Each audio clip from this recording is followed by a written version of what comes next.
بسم اللہ الرحمن الرحیم۔ شروع کرتا ہوں اللہ تعالیٰ کے نام کے ساتھ جو بڑا مہربان نہایت رحم کرنے والا ہے۔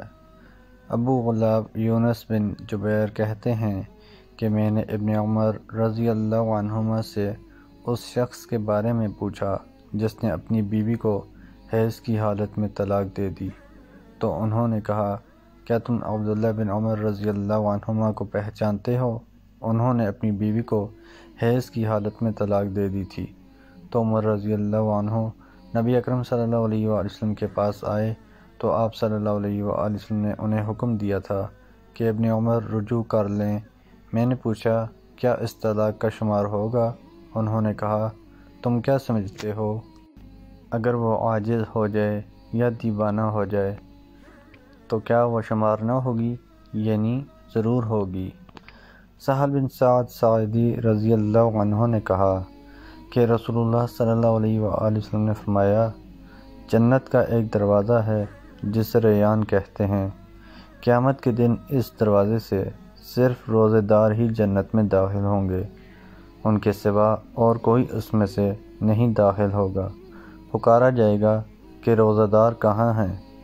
وہ کھڑے ہو جائیں گے، ان کے سوا اس سے اور کوئی نہیں اندر جانے پائے گا، اور جب یہ لوگ اندر چلے جائیں گے تو یہ دروازہ بند کر دیا جائے گا، پھر اس سے کوئی اندر نہ جا سکے گا۔ حضرت ابو ہریرہ رضی اللہ عنہ نے بیان کیا کہ رسول اللہ صلی اللہ علیہ وآلہ وسلم نے فرمایا جو اللہ کے راستے میں دو چیزیں خرچ کرے گا اسے فرشتے جنت کے دروازوں سے بلائیں گے کہ اے اللہ کے بندے یہ دروازہ اچھا ہے۔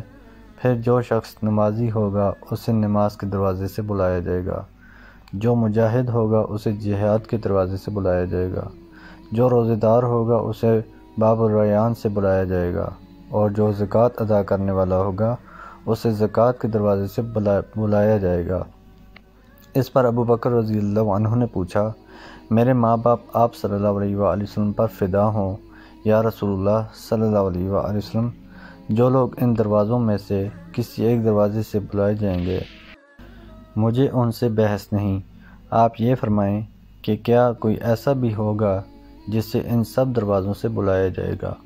آپ صلی اللہ علیہ وآلہ وسلم نے فرمایا کہ ہاں، اور مجھے امید ہے کہ آپ بھی انہی میں سے ہوں گے۔